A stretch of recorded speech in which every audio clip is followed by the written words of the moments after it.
Hello, everyone. I wanted to share my story in some details. I was kind of hesitating to, make a video, but you know what? I thought maybe I should do that because few people thought maybe, maybe I'm not a real person. Some people thought there was some Jewish conspiracy going on, and all sorts of ideas out there. So I wanted to make a video to show that I'm a real person. I was born I was born into an Ismaili family. My dad is Ismaili, my mom was Sunni, and I was raised as an Ismaili. And around the age of maybe 18 or so in high school, I found Islam. Some of my friends invited me to read the Quran, and I started reading it. I started praying, what was called namaz or salah, and I got really excited. I found the Quran, and I got really excited about it. I really liked it, and I said, "Hey, this is God's message to me."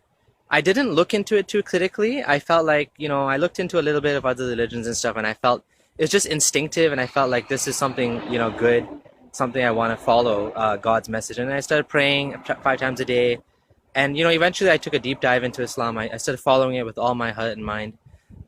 Within like a few years after that, I started university, and then I got married, and then what else? And then I started working. So when I was working, I tried my best to implement Islam. I would pray even at the office. I would find a stairwell. I would go and pray wherever I could, and I would get, if you had a prayer room, I would invite other people to come pray with me. And even at university, in the middle of exams, I would stop to pray. I would ask them, can I please get up? I need to say my prayers for Maghrib especially. And yeah, I was following it to the best of my ability, to be honest. I sincerely believed in Islam. I used to give out some DVDs. I made some DVDs of my own with some Islamic videos. I used to go from mosque to mosque, videotaping lectures and at conferences, and I wanted to promote it because I felt truly in my heart this was the true religion. I wanted people to go to Jannah. I wanted Allah to be pleased with me, and I wanted to follow the Prophet. And so that's what I did. I created a website, lightuponlight.com, and eventually another one, versebyversequran.com, to promote Islam because I believed in it. And there's still a bunch of videos on there if you go and see of that I videotape myself, some of the lectures, and some of the other ones I got permission from others to put online. So that's what I was doing. And when I started working, I would avoid jobs that were involved with riba, anything to do with the bank. I wouldn't work for any banks whatsoever. I wouldn't work in the media industry like television or music. Personally, I would avoid I wouldn't listen to music. I wouldn't let my kids listen to music. I even put my kids in Islamic school, for as much as I could afford it, even though it was expensive here in Canada.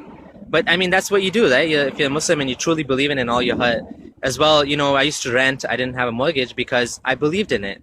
Now, there came a point in my life where I started having a little bit of doubt here and there, small doubts. And eventually, I was at 2 years ago, I had some doubts. I was discussing with a friend online, and he mentioned that a lot of the stories in the Quran actually come from Jewish folktales. And I was very surprised about that. Like, Jewish folktales. I said, no. You mean it came from the Bible or the Hebrew Torah? And when I looked into it, I found out that actually a lot of the stories are from the Talmud, which is actually the Jewish commentary and the Jewish stories and basically the rabbis, commentary of the traditions. And so it doesn't really have a divine origin. And I also had a big problem with the story of Dhul Qarnayn. This tribe of how Dhul Qarnayn, he trapped this tribe of people, Yajuj and Majuj, Gog and Magog, behind a giant gate built of copper and iron. And I was wondering, where is this place? How come we can't find it? We have Google Earth and all that, and how come we can't find it? So that was another doubt. And I believe, left Islam for one day. But then I decided, you know what? I'm going to put my doubts aside. I'm Muslim. I want to go to Jannah. I want to believe in Allah. And I became Muslim for one more year. And then last year, so 1 year ago, is when I truly left Islam for good. I was in Ramadan, and I was at a pre-iftar halaqah, and the sheikh was saying, Allah holds up the sky without any pillars. And this brought back all my doubts about, if the Quran is truly from God, the creator of the universe, the one that knows all things, why is he describing the world in a way that, was the 7th century understanding of the world? Like, the sky doesn't have, okay, we know the sky doesn't have any pillars that you can see, but there's no need for pillars. Like, we're just a ball in space. Sky is just, it's just emptiness. It's just emptiness of space. So there's no there's no need for any pillars, visible or invisible. And there's many things like that, like the orbit of the sun and the moon. Why Allah describes an orbit of the sun and the moon? Like, we know the orbit of the moon is around the earth. That makes sense. But the orbit of the sun, like, what orbit would that be?